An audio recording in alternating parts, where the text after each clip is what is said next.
Good morning. My name's James. I'm the militia workshop leader here at the Red Mill. And in this video, I'm going to show you one of the little known facts about the American Revolution that will probably horrify you. Fact was, we're talking about a war. We're talking about people getting injured, and there was a lot of death by disease and injury on the field. So, George Washington and the Continental Congress knew this, and they required that every regiment have a doctor. But what you need to consider in 1775, 1776, is that there was one medical school here in the colonies, and that was in Philadelphia. And that medical school had only opened up in 1775. So there's only been about 10 years worth of training doctors that has gone on here in the colonies. Now, some people have gone back to England and trained as doctors over there, but when you think about the mass number of soldiers and the mass number of regiments, and every one of them needing a doctor, you can kind of have an idea on what the experience of some of these doctors was. So what you're going to see here, I'm portraying a regimental physician. Now, as a regimental physician here from Hunterdon County, I have never gone to medical school. One of the things that you can do back in the colonial times is you can apprentice to become a doctor.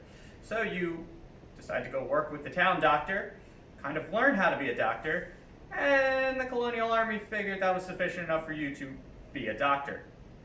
So when you think about the first battle that I need to start performing surgery, I had little to no experience with this. And as I'm going to show you some of these tools, they're not exactly the cleanest, although some of them look like what you might find today. They are definitely not the clean kind of situation that you would see if somebody had to have an operation in your local hospital. So as a physician, I basically got a little tool bag. My little tool bag carried all of the tools that I would need to perform surgery. Some of these tools, obviously, the number one thing that we're going to have to do is perform some kind of amputation. You can't fix bullet holes back in the colonial times. If you watch the video on shooting a musket, you'll see that it was a very large piece of lead. It was a 75 caliber ball coming from the British side. And that's if you didn't get hit by a cannonball. So we need to take care of that injury. And the best way to take care of that injury is stop spread of infection. And to stop the spread of infection, you take off the limb. So the first thing we're going to start with, we have a nice knife here. This is a forged knife. If you're ever at the Red Mill, feel free to stop by the blacksmith shop. You'll be able to see how some of these tools were made. But we're going to start with a knife. That knife will then cut through the flesh down to the muscle until we get to the bone. When we get to the bone, we have a handy bone saw here.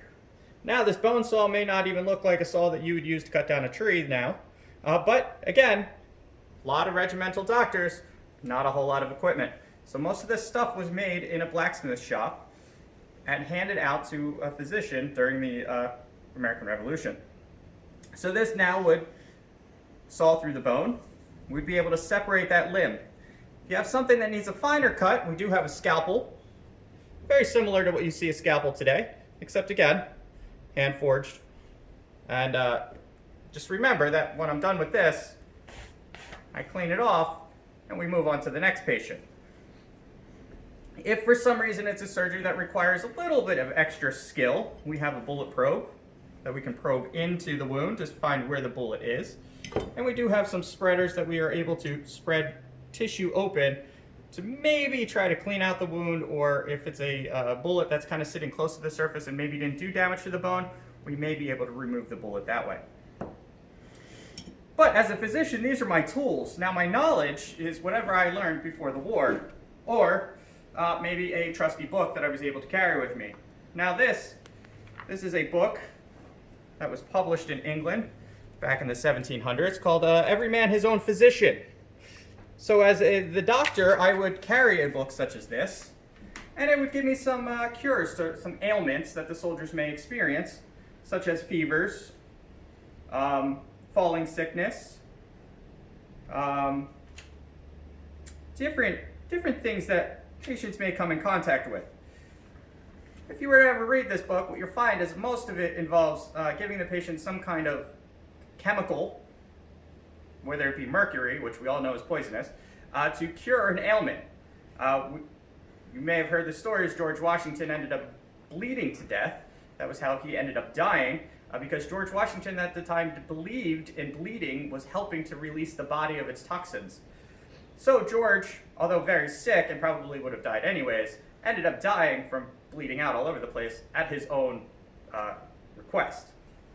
So I would have a little book that I could keep some logs, obviously, writing with my quill pen, and probably some water that I would keep in a canteen with me. Now, one of the things you don't see on this table is some kind of anesthetic, something to put the patient to sleep or make them comfortable. That's because if you were a standard soldier in the colonial army, you got nothing.